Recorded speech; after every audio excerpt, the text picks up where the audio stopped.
I'm very happy to be here with you all.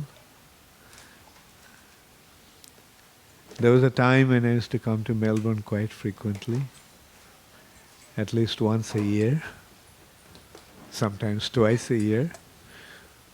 And that was a long time ago, in 19, around early 80s. And this time I'm coming after 7 years. And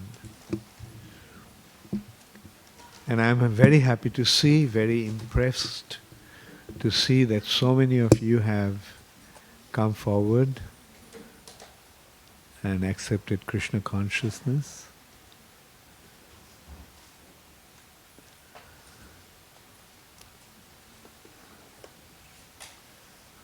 What's that for? Oh, offer it to Srila Prabhupada. Just give it to Prabhupada.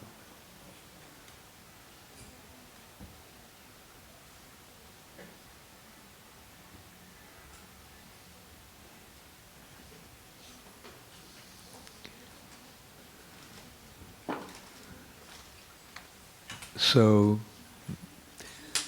those days, there are many devotees, but there are very few Indians.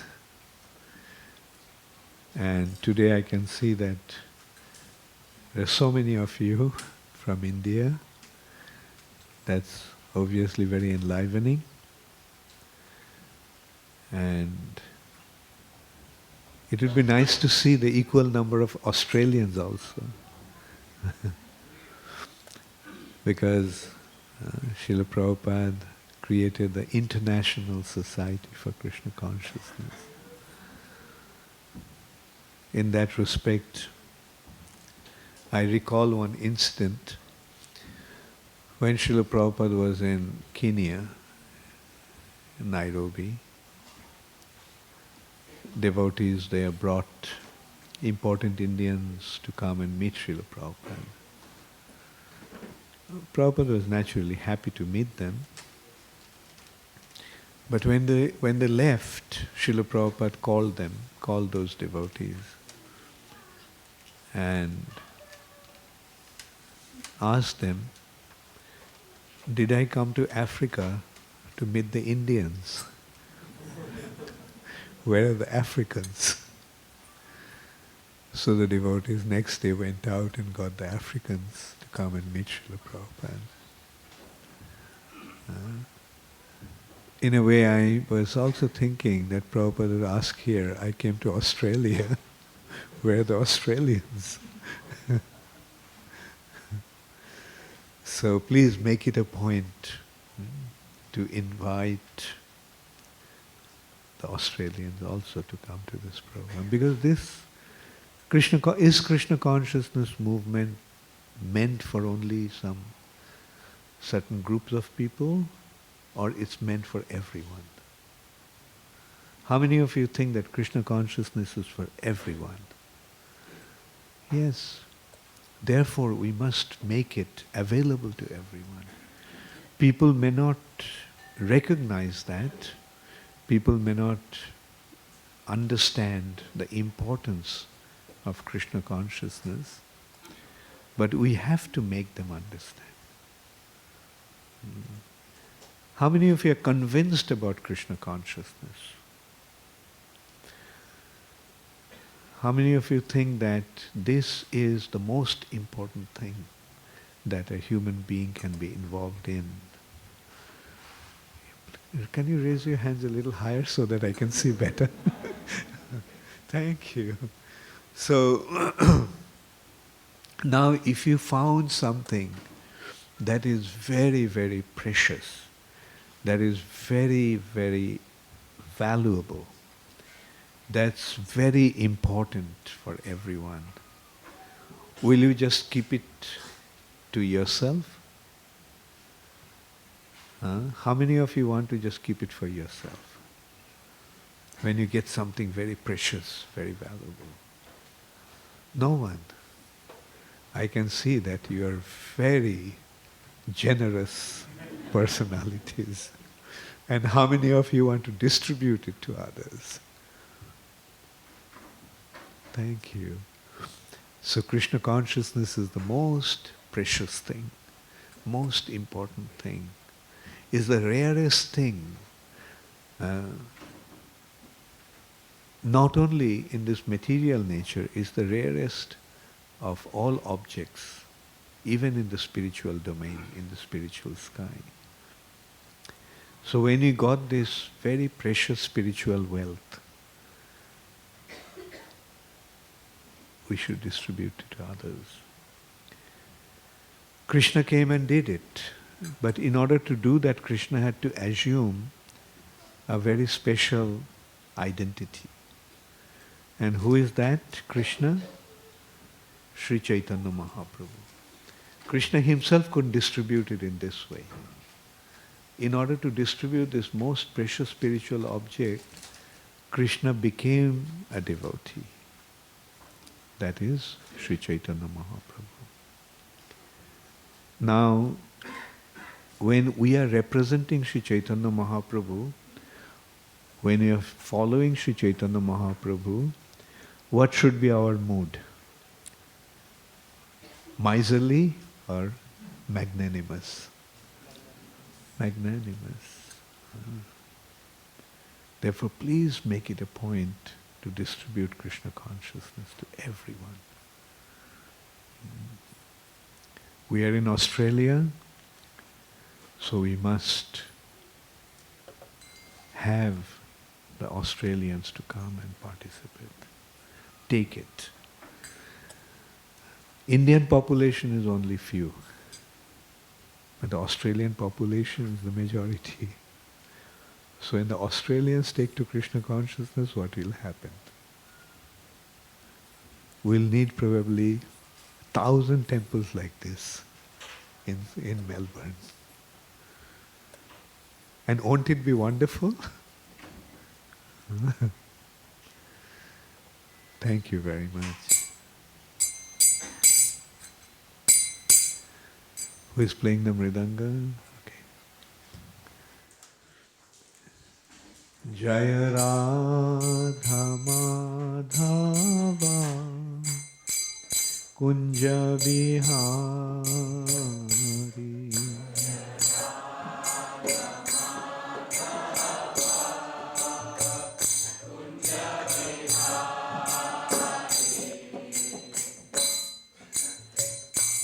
Jaya Radha Madhava Kunja Vihari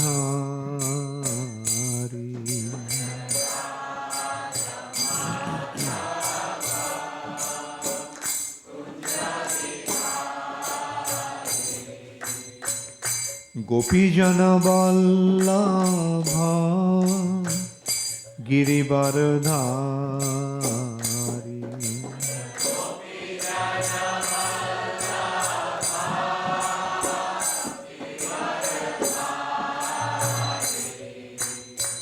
Gopijana Vallabha Girivardhari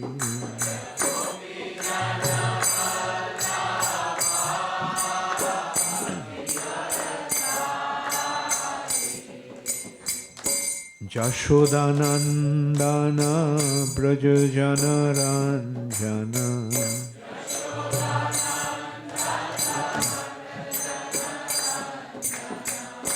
Jashodanandana Brajajana Ranjana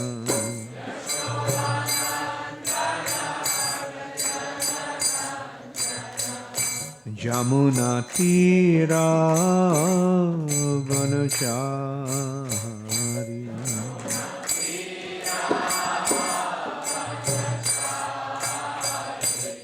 Jamuna Tira Vanachari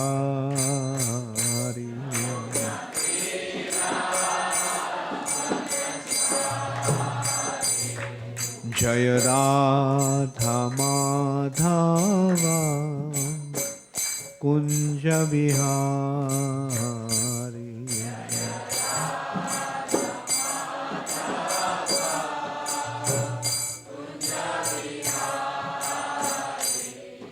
Jaya Radha Madhava Kunja Bihari.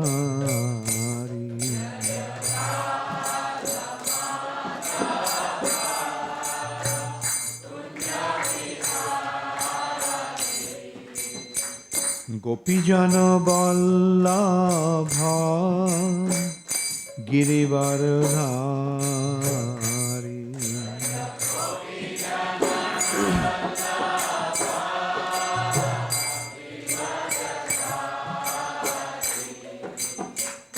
Gopijana Vallabha Girivardhari.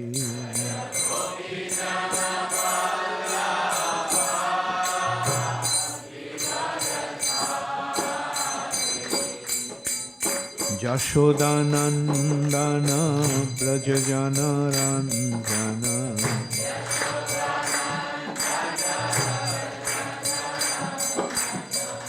Jashodanandana Brajajana Ranjana.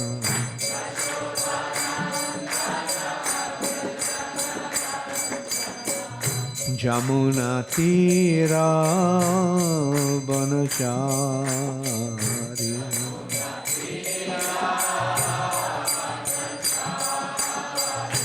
Jamuna Tira Vanachari.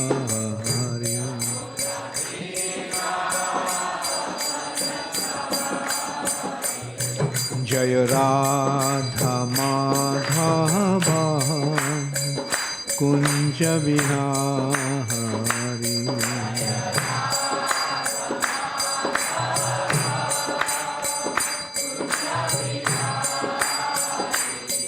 Jaya Radha Madhava Kunja Bihari.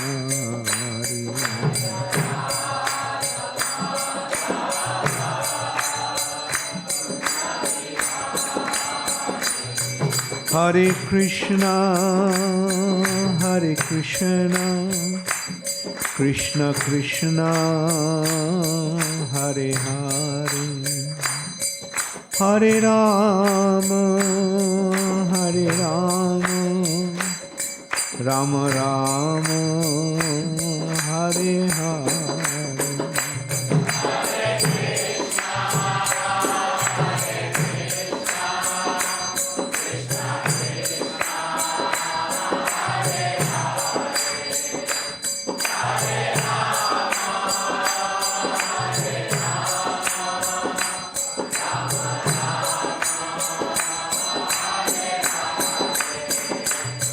Hare Krishna, Hare Krishna, Krishna Krishna, Hare Hare, Hare Rama, Hare Rama, Rama Rama, Hare Hare.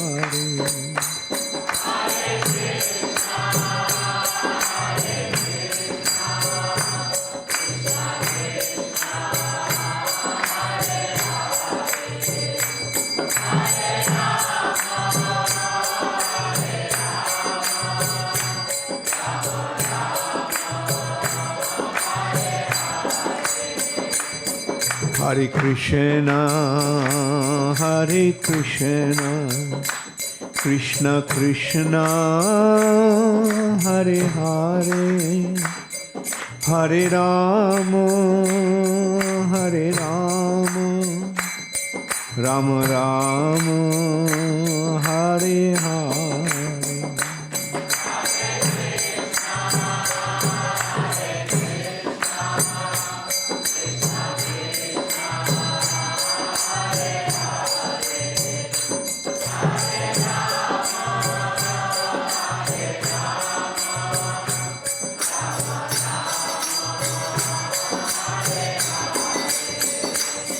Hare Krishna, Hare Krishna, Krishna Krishna, Hare Hare, Hare Rama, Hare Rama, Rama Rama, Hare Hare.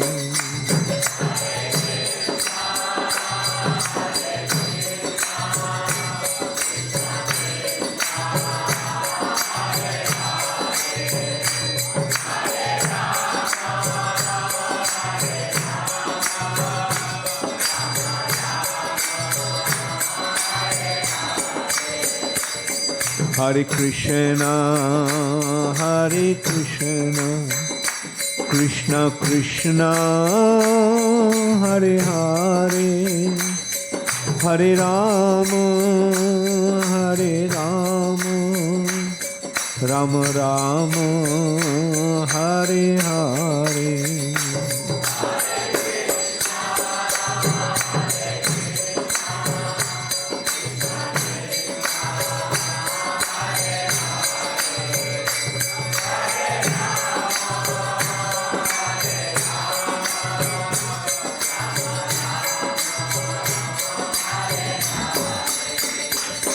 Hare Krishna, Hare Krishna, Krishna Krishna, Hare Hare, Hare Rama, Hare Rama, Rama Rama, Hare Hare.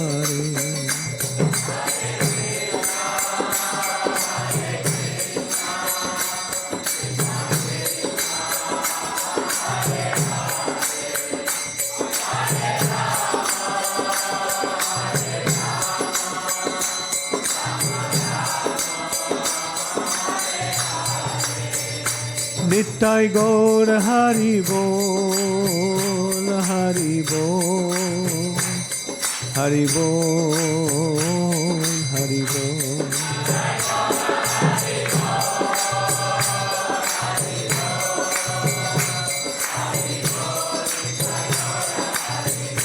Jaya Jaya Prabhupada, Prabhupada, Prabhupada, Prabhupada.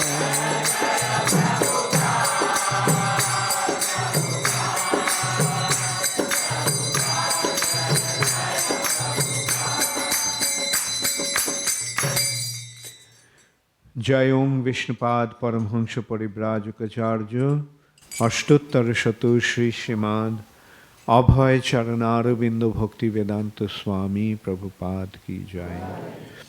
ISKCON Founder-Acharya, His Divine Grace Srila Prabhupada Ki Jai. Jayong Vishnupad Paramhansha Paribrajukacharya Ashtottar Shatu Shri Srimad Bhakti Siddhanta Saraswati Thakur Ki Jai. Ananta Koti Vaishnav Vrinda Ki Jai. Namacharya Srila Haridas Thakur Ki Jai. Prem se kaho Shri Krishna Chaitanya Prabhu Nityananda Shri Advaita Gadadhar Shivasadi Gaur Bhakta Vrinda Ki Jai.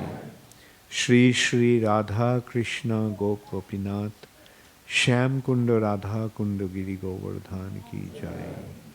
Shri Vrindavan Dham Ki Jai, Shri Mathura Dham Ki Jai, Shri Jagannath Puri Dham Ki Jai, Shri Mayapur Navadvip Dham Ki Jai, Ganga Mai Ki Jai, Jamuna Mai Ki Jai, Bhakti Devi Ki Jai, Tulasi Maharani Ki Jai, Harinam Sankirtan Ki Jai, Shamaveto Bhakta Vrinda Ki Jai, Gaur Premanande Hari Hari Bol.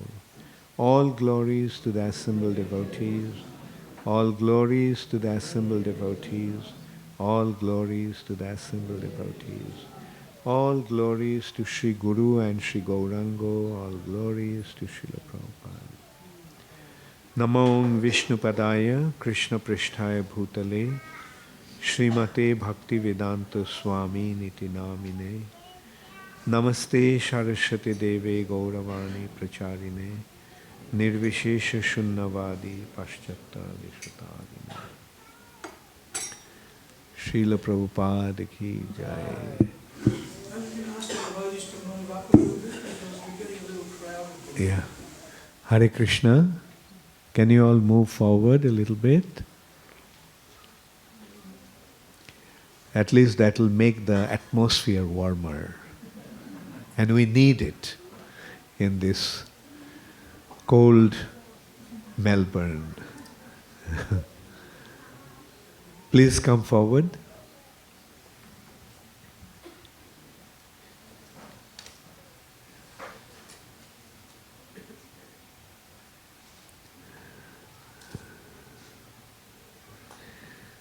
Hare Krishna.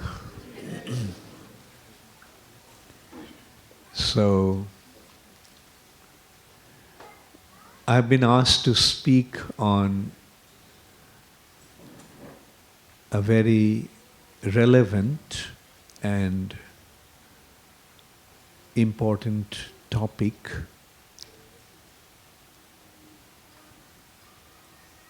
Srila Prabhupada's position in ISKCON as the Founder-Acharya.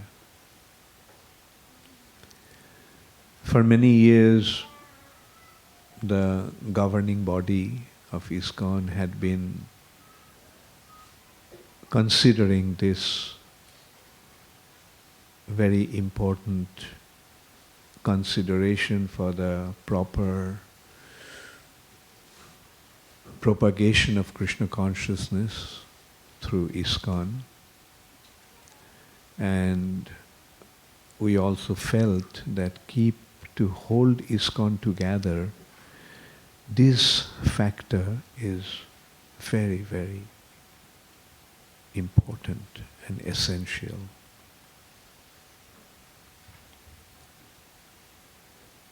And while discussing this topic, we will be delving into some rather sensitive issues, and I presume that you all will take that in the right spirit.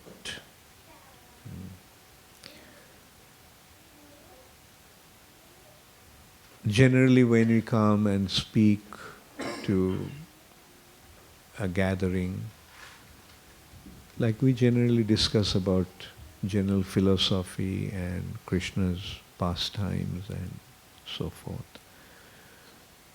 But today we are going to discuss about the institution of ISKCON, what it is meant to achieve, and how we can continue the mission that Srila Prabhupada so systematically established.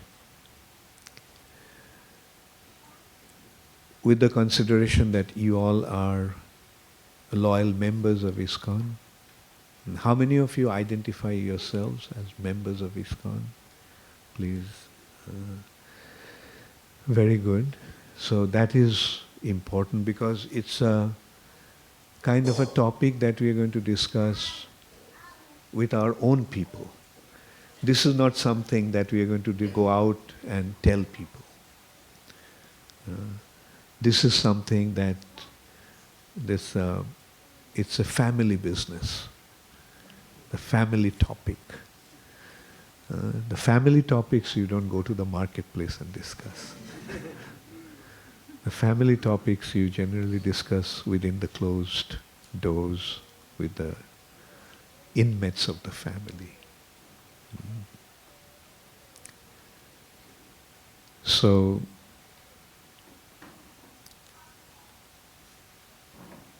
about 7 years ago, the governing body of ISKCON, the GBC, created or considered the importance and the need of strategic planning to push this movement forward. We felt the need to strategically plan how we are going to push this movement forward. This meeting took place in Italy, in Prabhupada Desh. And then we created various committees. And one such committee was Srila Prabhupada's Position Committee. In order to establish ISKCON and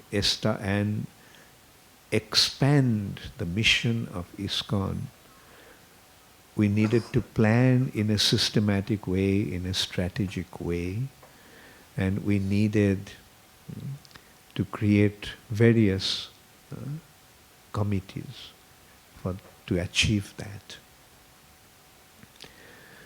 And one such committee was Srila Prabhupada's Position. And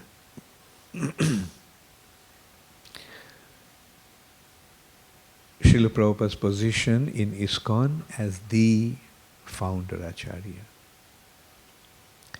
And we had been meeting every year, twice every year. Once the annual general meeting in Mayapur, and the other was the mid-term GBC meeting in October. It used to be, it's mainly, it started off in Italy, but then we started to have these meetings in India, mostly in Bombay, then once we had in Tirupati, and this year also in October we'll have this meeting in Tirupati.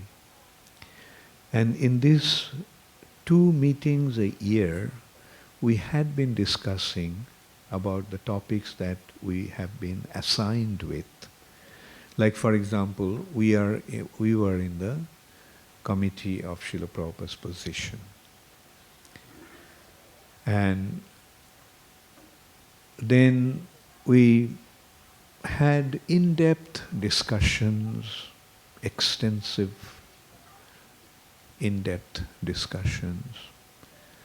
And then we came to a point of recognizing and establishing Srila Prabhupada as the Founder-Acharya of ISKCON in a systematic way that the world of ISKCON will recognize that, and for the future it will be firmly established for the benefit of the movement. For that we decided that there has to be a position paper. We have to write it down why it is important. What does it mean, Prabhupada as the Founder-Acharya, and why it is necessary.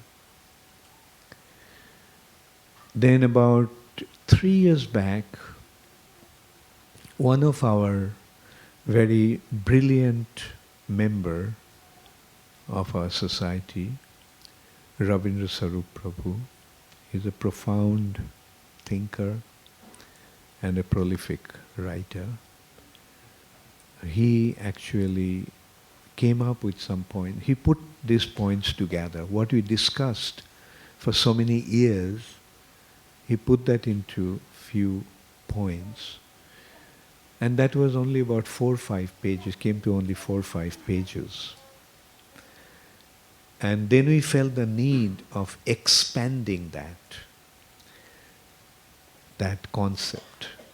What was presented in these few pages, it needed to be expanded for the clarification and systematically establish it for everyone's recognition and approval. And Ravindra Sarup Prabhu took about 3 years to make extensive research and in-depth studies, and then finally he came up with this book called Srila Prabhupada, the Founder-Acharya of ISKCON. It's about 120 pages.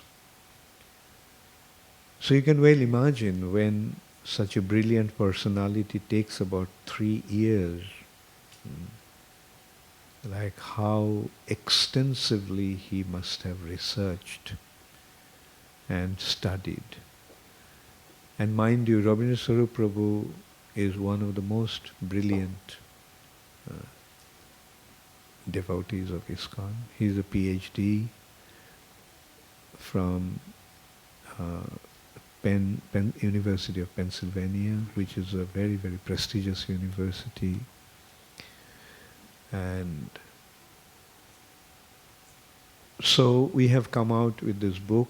This year, during the GBC meeting, this book was released, and we wanted to distribute this book extensively to the devotees of ISKCON, so that everybody can study it and understand it and act according to that understanding for the benefit of this movement. Is it important for ISKCON to be properly established and expand?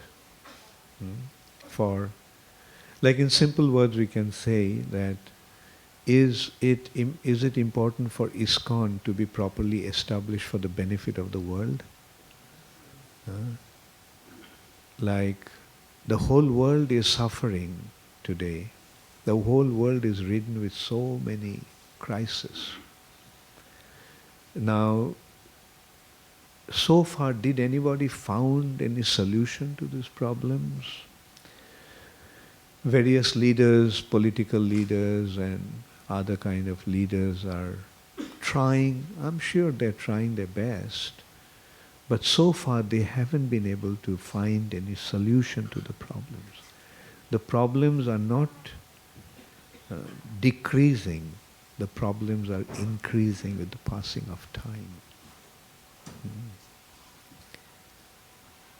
And will it be a vain or false claim to say that ISKCON has found the solution? How many of you think that ISKCON has the solution to the world problems? Thank you. In simple words, I will say that did you have problems in your lives? And ever since you have accepted the teachings of Srila Prabhupada, did your problems decrease or increase? Did you find the solution to your problems ever since you took to Krishna consciousness? Yes. That's why we all are here. So if individually our problems have been solved, then if we put it in a larger sphere, apply it in a larger sphere, will it produce this, will it generate the same result? So whoever takes to Krishna consciousness, his problems will be solved. Now if the whole world takes to Krishna consciousness, will the world have any problem? Right. What is the basic problem? The real problem in this world is that people have rejected Krishna. The Supreme Personality of Godhead, who is the Supreme Creator and the Supreme Maintainer, if we reject Him,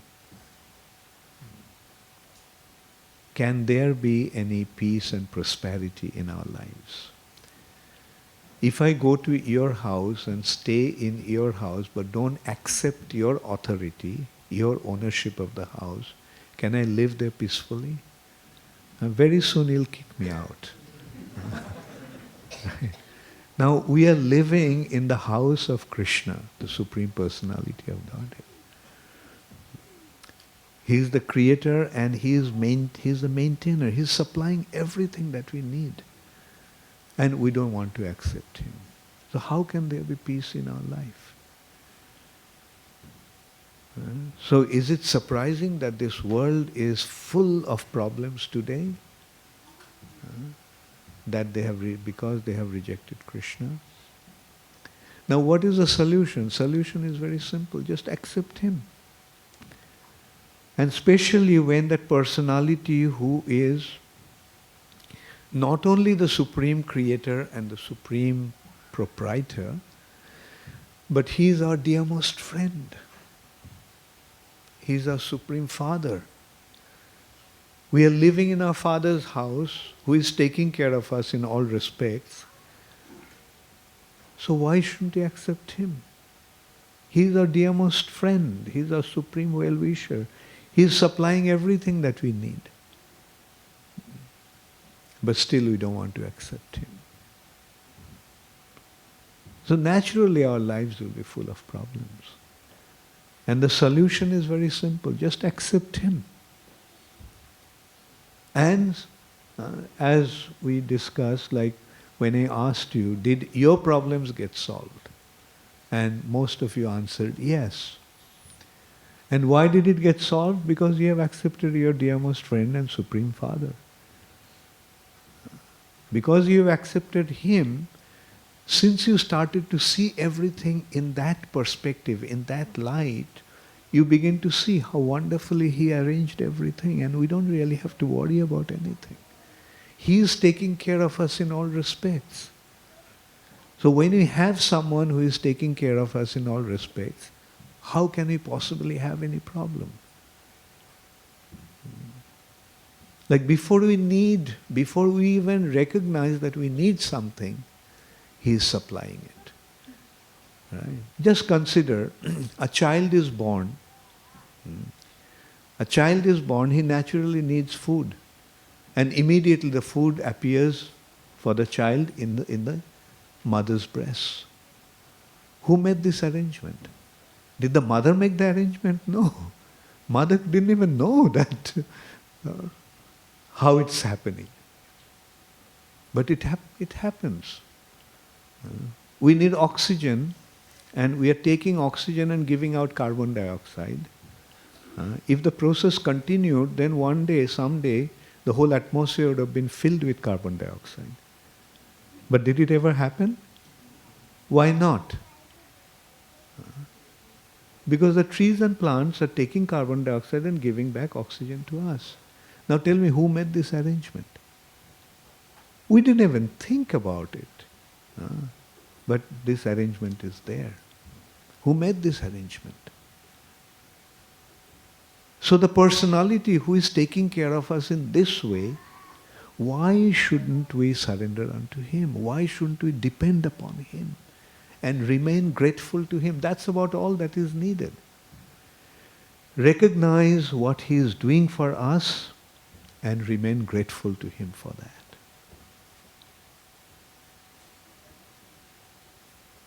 All our problems will be solved. Because He is taking care of us. So how can there be any problem? When someone like Him is taking care of us, how can there be any problem? So this is what Srila Prabhupada came to give us. And when Srila Prabhupada came to give that, Prabhupada saw the need of an institution to continue this arrangement. In order to properly understand Prabhupada's mission, we have to go back to Sri Chaitanya Mahaprabhu. Although I know that all of you know who Sri Chaitanya Mahaprabhu is, but still, just for the sake of it, I'll ask, how many of you know who Chaitanya Mahaprabhu is? Okay. Who is Sri Chaitanya Mahaprabhu? Krishna himself. Krishna himself came to give Krishna Prem. Krishna himself came to tell us, to teach us who is Krishna. That is Chaitanya Mahaprabhu. He came simply to teach us who is Krishna. Krishna came to teach us who He is. And Chaitanya Mahaprabhu, the teachings that He gave us, the process that He gave us, He predicted that teachings and that process will spread in every town and village all over the world. How many of you are familiar with this prediction of Sri Chaitanya Mahaprabhu? Right. In every town and village, Sri Chaitanya Mahaprabhu's prediction is that Krishna consciousness movement would spread all over the world in every town and village. It's actually an impossible prediction. It's an inconceivable prediction. Every town and village, Krishna consciousness would spread. But who is Sri Chaitanya Mahaprabhu?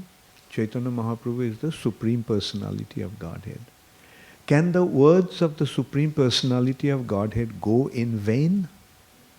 The words of the Supreme Personality of Godhead can never go in vain. Rather, when he says something, it immediately happens. Aren't we familiar with the concept? God said, "Let there be light," and then what happened?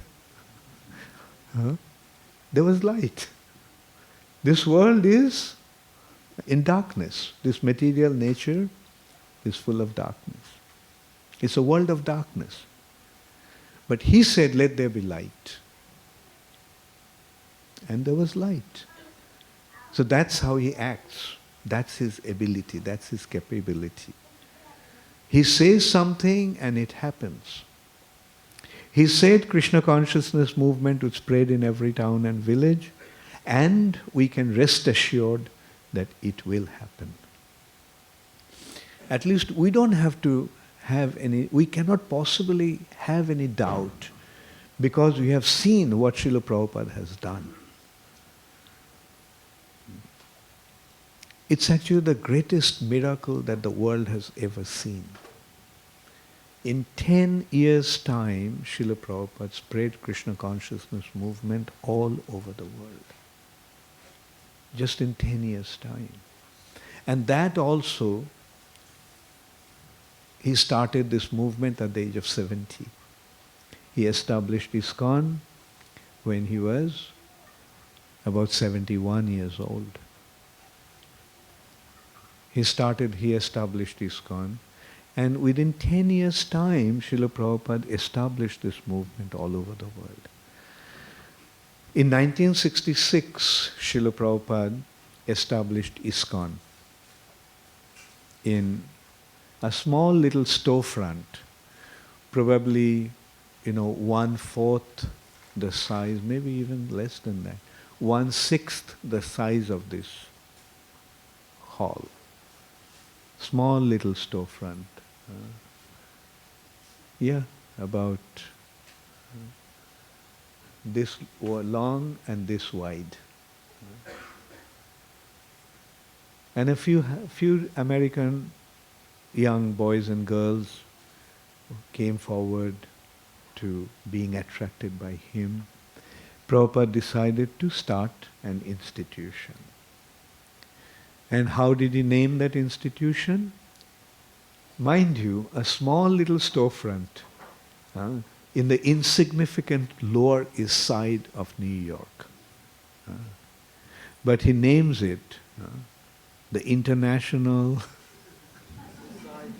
Society for Krishna Consciousness. The lawyer who was registering the society, he could digest the international part of it. But he had problem with the Krishna conscious part of it.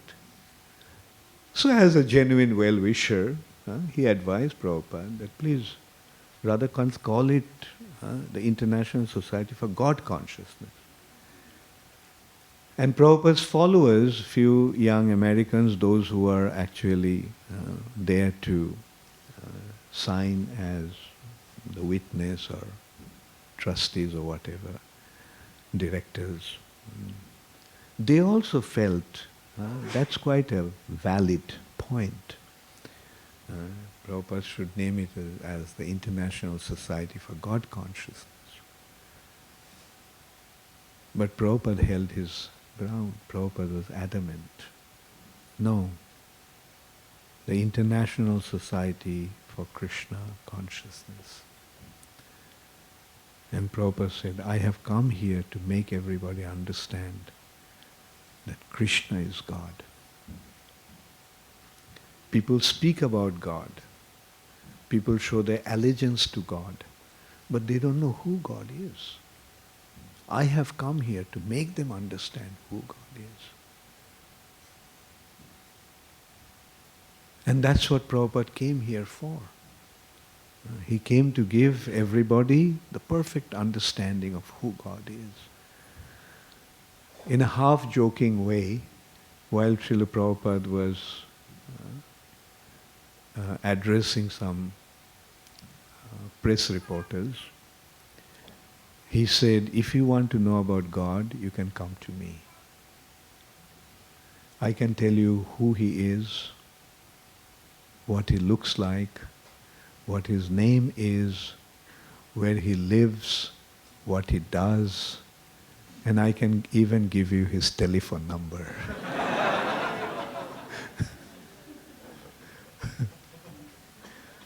So that is what Srila Prabhupada came to give us, a perfect understanding of the Supreme Personality of Godhead and the perfect way to contact Him. His telephone number. Dial it and He will answer.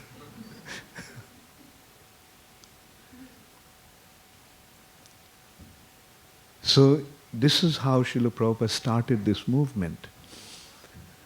About 48 years ago, in New York City, at the age of 70, he didn't have any means, financial means or other means, just a handful of young Americans. But then what happened is the greatest miracle.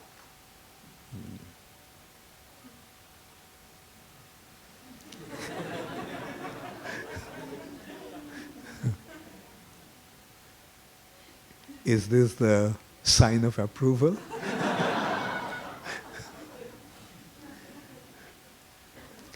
So the greatest miracle happened. Krishna consciousness movement started to spread. In an amazing way it started to spread. And again, time and time again, we could see that it was actually Krishna's divine arrangement. Right from the beginning we can see how it was Krishna's divine arrangement. Prabhupada goes to America at a time when America was just perfectly ready to receive his teachings. America, after the Second World War, rose to its height of material success. But American youth became disheartened, disappointed. They saw that this material success doesn't give them real joy, real happiness. Money cannot buy love. What we need is love. We don't need money. And money cannot buy love. Money can buy the commodities for our comforts. But money cannot buy love. And then that was added with the Vietnam War. In one hand, they were totally disgruntled, totally disappointed. And then they were being drafted, forced to join the army to fight the battle, fight the war in Vietnam. And they began to consider, why should we do that? Why should we give our lives for some no valid reason? Fighting in Vietnam, why? Just because of some political leaders, some political ambition. And then at that time they started to look for a positive alternative. They went in for a counterculture. And they they thought that they'll find that positive alternative through drugs and sex. And practically when the good number of American youth were carried away in that mood, which is known as counterculture or hippie culture, Srila Prabhupada arrives in America. Just the other day I was telling, had Srila Prabhupada went there 5 years earlier, America wouldn't have been ready to receive Srila Prabhupada. Prabhupada went there at the nick of the moment. Now who made this arrangement? Prabhupada had been struggling to go out of India for 44 years. He didn't succeed. Then all of a sudden Prabhupada just makes this arrangement, and he comes to America when America is perfectly ready to receive his teachings. He sets up his institution, ISKCON, in New York, and then he sends some of his, actually one couple, to start something in San Francisco, because San Francisco was the hub of the hippie culture, counterculture. Golden Gate Park, Haight-Ashbury. And this devotee, I'm sure most of you know him, who is our very dear Mukunda Maharaj. Does he come here? Mukunda Maharaj. How many of you met Mukunda Maharaj?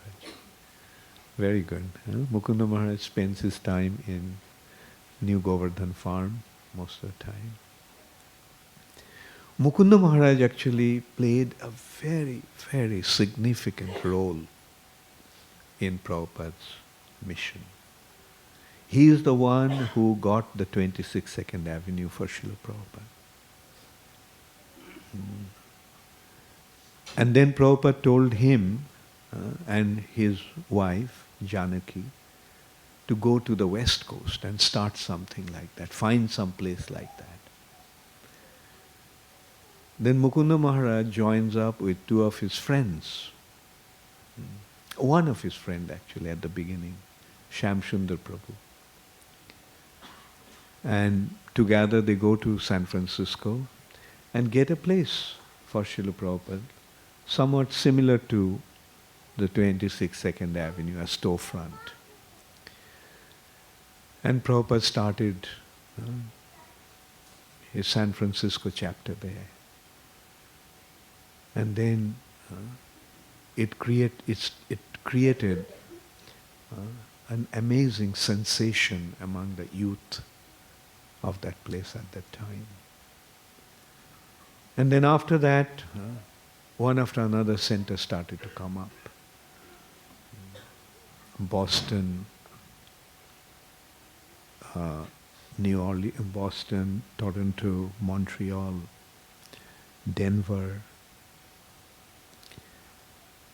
And then these three couples, that's Mukunda Maharaj and two of his friends and their wives. Mukunda Maharaj, Shamsundar Prabhu, Gurudas Prabhu, and their wives, Janaki, Malati Mataji, and Jamuna Mataji. 6 of them now decided to go out of America. In America, Krishna consciousness movement started to grow. Now let's go out of America.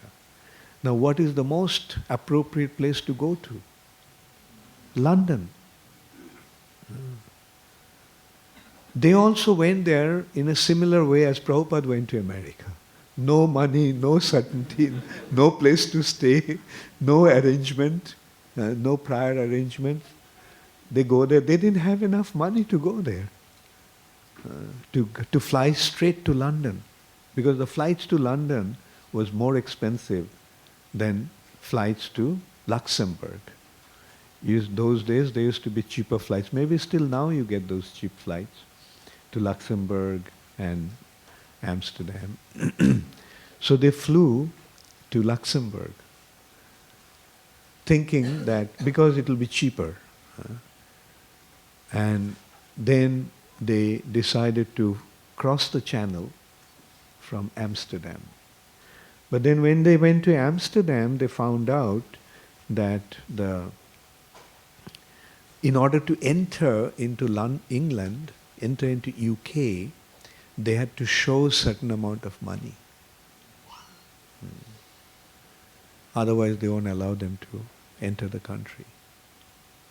Now, they didn't have enough money to show for all 6 of them to go. So they put all their money together and one couple went to London. And then he sent the money back to Amsterdam for the second couple to go. And this is how 3 couples went to London. They didn't know where they were going to stay. You can see their financial situation. They couldn't stay in hotels or they couldn't rent a place. But some generous Indians allowed them to stay in their house. And they were also not that well-to-do because they were from East Africa. Like probably you remember what happened in Uganda. Idi Amin drove the Indians out of Uganda. And then they also migrated from Kenya. So they were well-to-do. When they were in Uganda and Kenya, they were very well-to-do, but coming to London, starting from the scratch, they were very much in a handicapped situation. But they were very generous, and they allowed these young Americans who were trying to promote Krishna consciousness to stay in their house. So they were staying there, but they couldn't preach to anybody. Even the Indians that they were staying with, they were not interested in what they had to offer. But one day, they saw a picture of the Beatles wearing Indian dresses. Those days, the Beatles were the most famous personalities in the world. Beatles have revolutionized the music of that time. They created an amazing sensation among the youth of the world.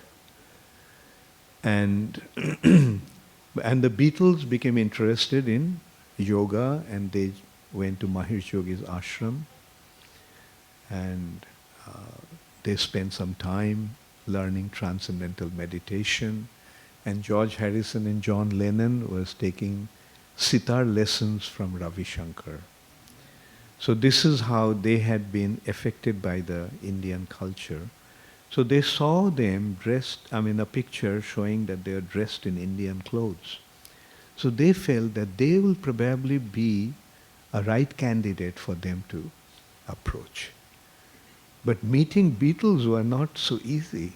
Like they were the most famous people. They were, and they were considering how to meet them. Then they came across Shamsundar Prabhu, bumped into one of his acquaintances from San Francisco. His name is Rock Scully, who was the manager of a very famous music group of that time called the Grateful Dead. I don't know whether you know that. Probably it was even before you were born. So he met Rock Scully, and he found out that the Rock Scully was there to meet with the Beatles. He was the manager of the Grateful Dead music group. So he probably had something to do, so he came to London to meet them. So when he told that he came to meet the Beatles, then Shamsundar Prabhu asked him whether he could help him also meet the Beatles. So he said fine. He would introduce him to the Beatles. And on a specific day, specific time, Shamsundar Prabhu goes to the Apple studio. But the guard in the Apple studio won't allow him to go in. because he didn't have proper appointment. So when he was trying to convince him that he had an appointment, and he was trying to say that he is actually coming from the Grateful Dead group and he had an appointment with Rock Scully. So God won't budge. And so at that time, Yoko Ono, John Lennon's Japanese wife, just drives in her white Rolls Royce. And she sees Shamsundar and says, "Hey, you must be a friend of John." And he said, "Yes." So she says, "Come on in." And she took him inside. And now, when he is waiting in the reception area, waiting for Rock Scully to come in, George Harrison just happens to pass by there. And he sees him and he says, "Hey, where you all been? I saw you in San Francisco chanting on the streets, and since then I had been wanting to meet you all." And that's how it all started. George Harrison invites him to come to his house, and they struck a wonderful friendship, and he became impressed, so impressed with Srila Prabhupada's teachings. Prabhupada went to London to meet George Harrison. When Prabhupada went to London, Prabhupada stayed in John Lennon's house. Not John Lennon's house, John Lennon's palace. They were so famous, they were so wealthy. And George Harrison then got a place for Srila Prabhupada. George Harrison sponsored Srila Prabhupada's Krishna book. The printing of Krishna book was sponsored by George Harrison. And not only that, George Harrison, or rather the Beatles, make an album, My Sweet Lord. And that was the top of the music, I think top of the pops or something for a long time. And that created such a sensation among the youth of the world. Hare Krishna chant became popular from that. So now tell me, is it just, all these are just some accidental happenings? It's all Krishna's divine arrangement. We have to see that Prabhupada was sent by Krishna to achieve these wonderful things for him, to fulfill his prediction that Krishna consciousness movement would spread all over the world. You know how Jagannath appeared in ISKCON? Yeah. Okay, so I won't go into that, so since most of you know. Or do you want to know how Jagannath? Okay. Lord Jagannath, Srila Prabhupada was in San Francisco. One day, these couples came to Prabhupada with a gift. They were in a curio shop, and the curio shop, they saw a figurine, like a small little, very cute looking black figure. So they thought that it looks Indian and probably Swamiji will like it.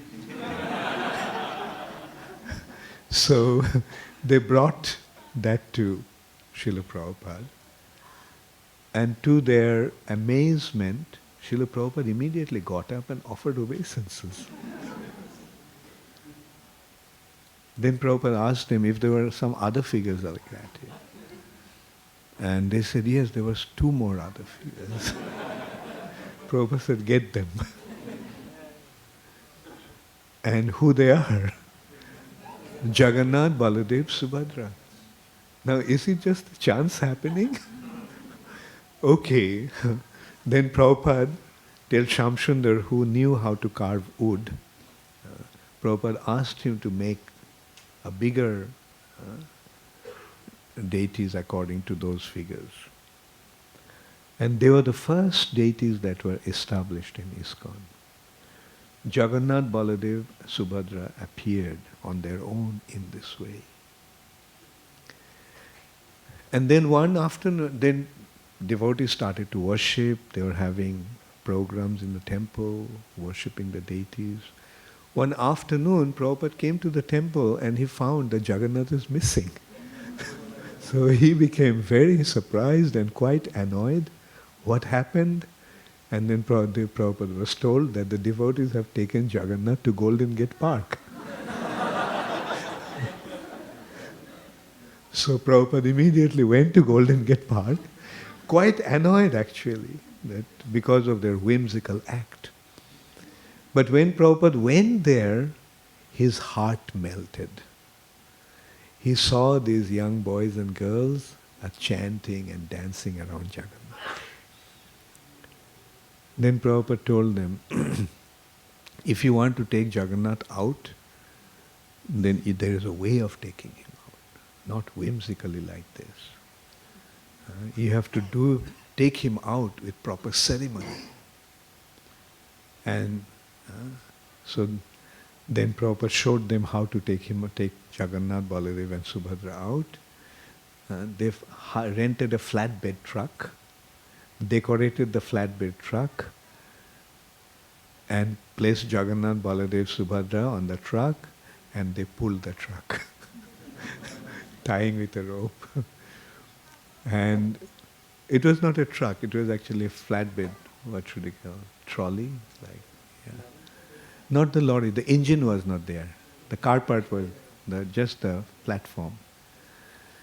And that festival became so popular in San Francisco that the mayor of San Francisco announced that Ratha Yatra day as the day of public holiday. And this is how Jagannath came, this is how Ratha Yatra festival started. And this is how ISKCON started to become established and started to take its dynamic shape. Now Prabhupada knew one thing, that ISKCON, this movement, although he established it throughout the world, but to spread it in every town and village, to take it to every town and village, will take a long, long time. It'll take generations. So that's why Prabhupada was so emphatic about establishing the institution of ISKCON. He would not be there for long, but the mission must continue. And the way to make it continue, he saw, he could foresee the need of an institution. And Prabhupada actually inherited his vision from his spiritual master, Srila Bhaktisiddhanta Saraswati Thakur. Srila Bhaktisiddhanta Saraswati Thakur, when he started to spread this mission, he also established an institution. Instead of making it a personality cult, he gave it a shape in the form of an institution. And unfortunately, soon after actually when he was on this planet, his institution was so dynamic that it spread all over India. And he established 63 temples in India. Attracted the most brilliant personalities of that time. But soon after his disappearance, the institution fell apart. Why? Because Bhaktisiddhanta Saraswati Thakur gave the emphasis to the institution to such an extent that he told them that they should continue the mission through the institution, through a collective concept of management, through the GBC. governing body commission. He did not say anything about who would become the next leader. He did not even say how the initiation would continue, who would become initiating guru or acharya. He didn't say a single thing about that. He simply said, you manage the institution collectively through a governing body. But they couldn't understand the importance of that instruction. They appointed an acharya. They felt, a group of them felt, that how can a spiritual organization run by a group of managers? For a spiritual organization, we need a spiritual head. So they appointed an acharya disregarding Srila Bhaktisiddhanta Saraswati Thakur's instruction. And unfortunately, when that acharya had spiritual difficulty, he fell down, the institution, whatever there was left, was just collapsed. And then Prabhupada said, then first they appointed one acharya, then everyone wanted to become an acharya. See, they didn't fall down. The sannyasis, most of them continued. But the institution disintegrated. All the sannyasis had their own temple, own ashram. They were initiating, they were preaching in their own way. But that massive mission that Srila Bhaktisiddhanta Saraswati Thakur started fell apart. Because the institution fell apart. Prabhupada emphatically told us, don't make the same mistake that my godbrothers made after Guru Maharaj's disappearance. And what was the mistake? Srila Bhaktisiddhanta Saraswati Thakur asked them to continue the mission through an institution, Gauriya mission. They didn't listen to him. And they wanted to become acharyas. And as a result of that, when the institution collapsed, the structure collapsed. The mission stopped. Now, in a way, this also was Krishna's arrangement. Because through this mistake, the posterity learned what not to do. We saw the result. We saw the importance of an institution. And Srila Prabhupada was absolutely most emphatically making that point clear to us. Prabhupada created the GBC body. When he established the institution, he created a GBC with 11 members. And he himself became one of the members of the GBC.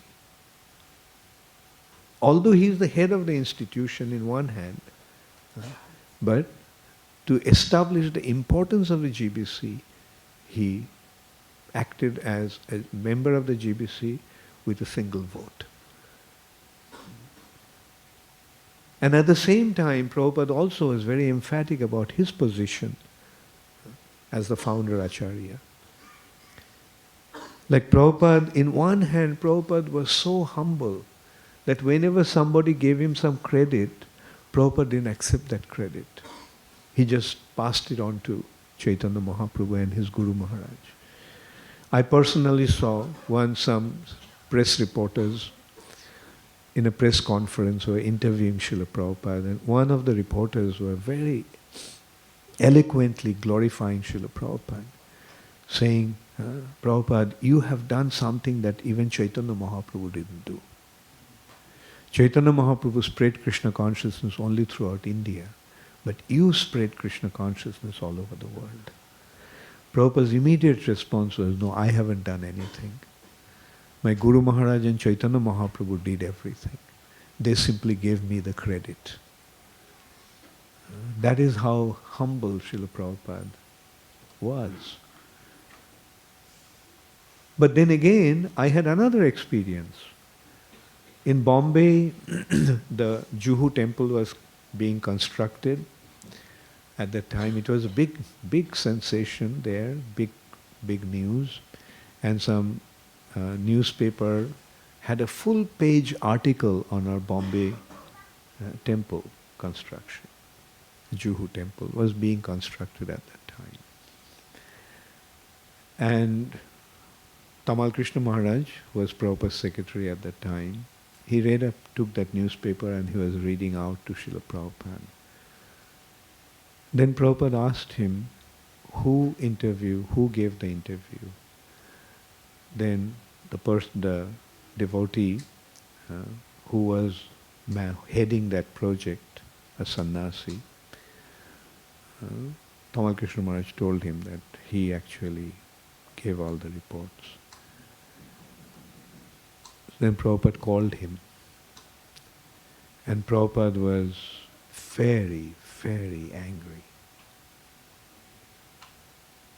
that his name was not there as the Founder-Acharya. I was quite a new devotee at that time, so I was surprised. I saw, just a few weeks back, I saw Prabhupada's encounter with Prabhupada's dealings with the reporters in Calcutta and now in Bombay. Prabhupada is so upset that his name was not there as the Founder-Acharya of ISKCON. It took me a few years to understand why Prabhupada was. Of course, the thought came and I brushed it out of my head. I thought that, well, it's not up to me to decide, think even why Prabhupada is doing that, why Prabhupada is angry. Although at the beginning I was a little surprised, seeing Prabhupada so angry that his name was not there.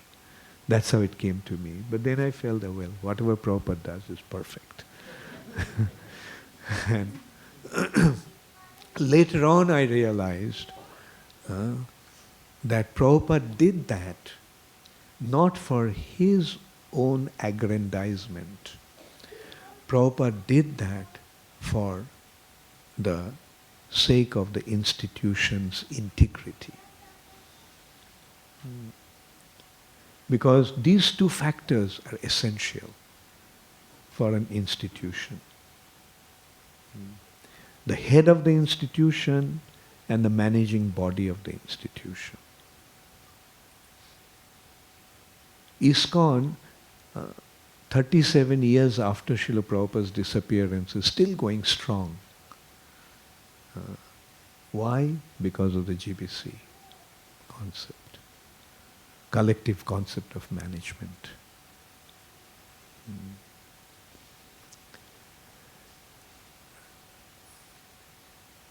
I was just thinking of relating one talk I had once, one discussion I had once with a very important person.